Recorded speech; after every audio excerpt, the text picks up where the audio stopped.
बाई बाई का कुठे गेली होती इकडे? मी आता ऐकलं तू लय दिवसाचं घर सोडलं, आता कुठं राहून राहिली तू? हो ना, मी 1 वर्षापासून घर सोडून गेलं. काय करतो बाई, मेरा नवरा कटकट कटकट लावते मांग, खाल्लेलं अंगाले नाही लागत. आणि त्या कटकटीत राहिल्यापेक्षा वेगळं एकटं राहिलं ते परवडते.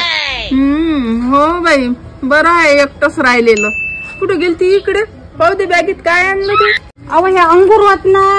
काऊन हे अंगूर एवढे तुटले तुटले आणले? घोसाच्या घोसा आणा लागत होते. काय घोसाच्या घोसा आणत बिचारे अंगूर. किती महाग आहे, 80 रुपये किलो होते ते अंगूर. 20 रुपये किलो ना ते तुकडे ताकडे घेऊन आले.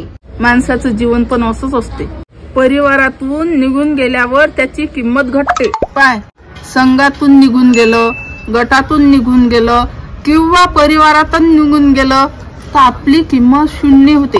जेव्हा अंगूर गुच्छात होते तेव्हा त्याची किंमत जास्त होती. गुच्छातून निघून गेले तर त्याची किंमत कमी झाली. म्हणून तुला सांगतो, एकटू नको राहू, आपल्या परिवाराला धरून राह. हो मालूबाई, तू मला खूप मौल्यवान सल्ला दिला.